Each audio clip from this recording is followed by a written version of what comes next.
Welcome to Ranting and Raving. Ranting and raving doesn't always mean that we're mad. Sometimes we're ranting and raving because we're very happy. And that's exactly what happened today. So the New Orleans Saints, in my personal opinion, um, had close to the perfect draft. This is really what I was hoping they would do. I recorded a video a couple of weeks ago talking about which players in the draft were draft bays, gimme guys, so to speak. And two of the guys that were on my list they took. So it'd be pretty disingenuous and kind of full of shit of me to say, that they didn't do a great job by getting exactly who I hoped that they would get. We'll start off with Chris Olave. The Saints traded up from 16 to 11, trading their third and fourth round picks. Not bad value at all to draft Chris Olave. They absolutely had to trade up if they wanted to get him. There was immediately a run on wide receivers. Him and Jameson would have been gone before 16, no question. Why did they take Chris Olave over Jameson Williams? It was actually on the live stream with Adam and Ryan, the Saints Twitter guys. If any of you follow that, they made a really good point. It's probably in large part like Jameson's the better prospect by a bit, not a huge margin, but by a pretty comfortable margin. But Olave's ready now, and you don't have to worry about re-injury. You don't have to worry about a lot of the other things. He's going to have instant chemistry with Mike, which matters because the last really good wide receiver we had on this team, Mike kind of ran him out of the building. There were other problems there, and that the ego issues went both ways, but Mike stayed and he wins. So Mike ran him out. You won't have that. Another Ohio State guy. Mike's been pining for him for weeks. But it's also just you get a player with a ton of talent who adds an element the roster is desperately needed, which is speed and explosiveness. He's a downfield threat. You have a big arm quarterback.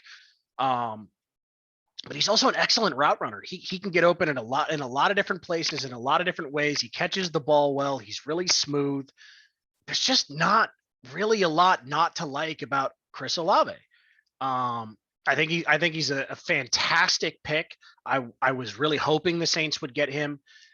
Couldn't be happier about it. He's an excellent fit for the roster now.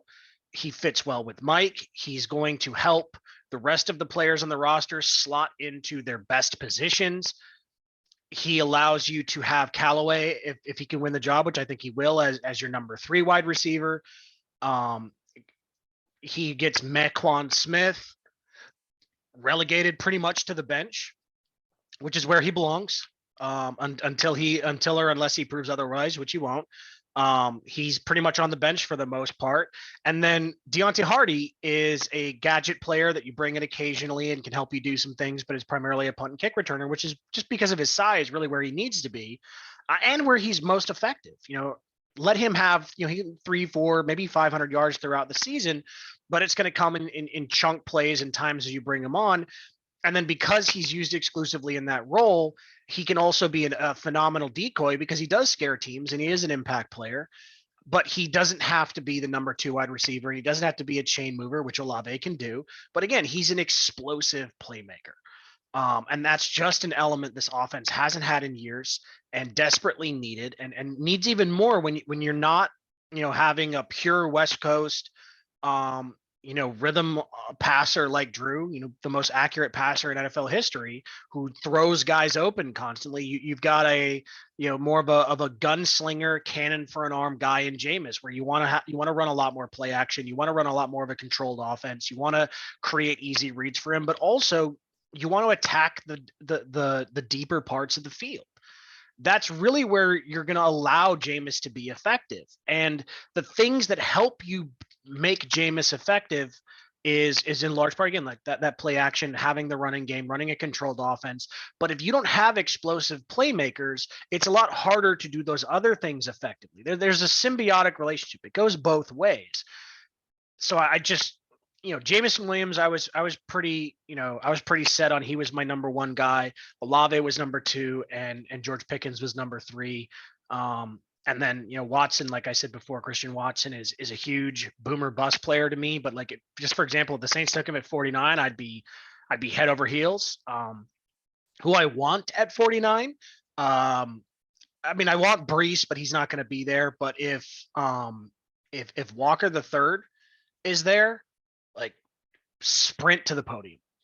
And then there's a few other players as well. Like this is why I'm so happy about getting a player like Olave. Is he's just such an excellent fit for what we presume will be the scheme, but he's such a great fit alongside the rest of the talent on the roster. He really helps slot those players into positions where they're likely to have success, and that's super important. It's one of the many things that made last year's offense so bad is that you not only had poor talent, but you had players slotted in spots, above and outside of their skill sets. And so they're not being put in positions to succeed. So 10 out of 10 would do again as far as drafting Chris Olave. Love it, love it, love it, love it, love it. And then with the 19th pick in the draft, and it was super predictable. Again, the guys on the Saints Twitter podcast, were calling it out beforehand. People on Twitter were calling it beforehand. Nick Underhill's been hinting at it for weeks. Mock drafts have hinted at it. And again, he's the only offensive lineman I put on my gimme list because he was the guy that I thought had a chance to be there, but I liked a lot of his attributes. And that's Trevor Penning. I'm actually a really big fan of the pick. So he's had some penalty issues. He had some issues with being a little bit over aggressive at times in college, but I actually liked a quote from Dennis Allen about this. And I usually, when you get football coaches, sometimes they say dumb stuff, and it's a little bit funny, but his quote was, "If a puppy doesn't bite when he's young, he's not going to bite when he becomes a dog. I'd rather pull the reins back than have to kick him in the ass to get him going." And I think that is a good way to look at it. Now, does that mean that Penning, like Cross? Yeah, there was the guy that got reported they were after. He was probably the ideal candidate, but really, when you look at Penning, super high level athlete, like a 9.9 RAS, which is relative athletic score, which isn't everything and certainly isn't everything the Saints look at, but it does matter. It's a nice benchmark. It's a nice way to contextualize the athleticism of the player that you're looking at. And I actually like his aggressive makeup. And some of it, does kind of get mentioned in that Dennis Allen quote. It is a lot harder to get a guy going than it is to pull a guy back. A great example of that is Marcus Davenport. Marcus Davenport, outside of the whole not on the field thing, like it's been an issue really since he was drafted of he doesn't play with an edge. Like there's times where he plays with force and he's trying to get to the quarterback, like really wants to get there and plays with aggression and force and power. And he's a damn near dominant player. And there's a lot of snaps where he's just not, where he gets pushed around, where he gets pulled out, where he gets shifted and changed. And that's been part of the knock on him is that he doesn't, and he's talked about this openly. Like I'm not slandering the guy, but he's talked about it where he doesn't always have that edge. So would I rather, especially in a hyper physical position like offensive tackle, have a guy who's a little too physical than a guy who isn't physical enough? Yes. Now, obviously, I don't want him to be dirty, and I don't want him trying to hurt players, but we do have good coaching, for the offensive line, and Marone has an excellent reputation, and Zach Strief, I think, is going to be a great coach there. And as a former player is going to also have the respect of, no, I did this in this city. Like, let me show you the blueprint. Let me help you out. Let me help you find the way. So, just from that perspective, I think he can be a really good player sooner rather than later. Will he be the day one starter? We'll see. He'll have to beat out Hurst, but that's a good thing. Hurst has shown the ability to be an acceptable starting tackle, which means you have time with Penning. But if you hit on him, you could have a dominant player. Like his athletic tools with his mentality and his physicality, he's going to be great. He could be great in the pass game, and he could be really, really great in the running game, which again, with a quarterback like Jameis, that the ability to run consistently and run a lot of play action and boots and create simple reads, but also create opportunities for him to attack down the field is going to be super important. And I love going wide receiver tackle. I love it from a talent perspective, but here's another reason I love it. I also love it because, and if I'm being honest, the Saints probably haven't made a single move I've objectively liked in the last, in the previous 2 seasons at all. Like just roster wise. Like I haven't really liked anything they've done. They haven't made good, smart decisions. I was wrong about Pete Werner. I didn't necessarily like it at first, and he turned out to be a good player, but like they haven't made a lot of good moves, and it's part of why they've been a declining team. And the trade with Philly, I really, really liked. I've kind of covered that before. I like it because it allows you to take advantage of the window now, but I also like it because specifically, if you look at the way that trade was divided up this year, when they're trying to get their cap back back in shape, they can really focus on bringing in, immediate impact players in the draft. Next year, where their cap will be a lot better, they can re-sign some current guys they need to keep, McCoy being examples, CD being another guy. Where they can keep some of these players, but they're also going to have money in free agency, especially with the way they're able to manage the cap, and especially if this year goes well, to add more players. And then the following year, they have full, slot of their top 3 rounds of picks again. So you basically have a 2-year window to add, immediate impact, plug and play talent. Did that at tackle, did that at wide receiver. Arguably, other than running back, which God, if they take a running back in the second, especially if they get Walker, who I think might be there, I'm going to be really, really happy about it. They're going to be able to bring in talent at all of their positions of need, and they already have a really good defense. They don't have a great defense, but a great defense often, a really good defense often, can't speak English. A really good defense often looks great when it has at least a good offense behind it, because it doesn't get tired. It's easier to make plays. And then the offense can put pressure on the opposition, which changes the way they have to call plays, which again helps the defense. It is symbiotic.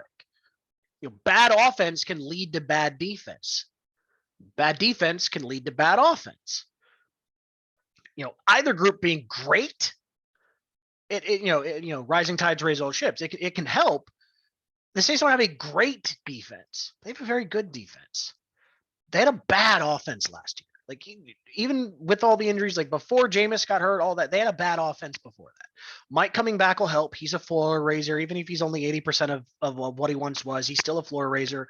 Olave is going to make a huge difference. Callaway, especially if he makes another leap, but even if he doesn't, as a number 3 guy, the guy we had last year is a good player as the number 3 receiver on a team. Mequan, is a nice, 6 offensive tackle. He's a little bit skinny, but he's a good blocker. Hardy is an impact player, especially as a punt and kick returner, but as a gadget guy too. Like you actually have the makings of a good team. And if you go into the next, offseason next year, you're looking at, at this plan. If you have these good players, then you extend some guys, but then now you have the ability to bring in free agents.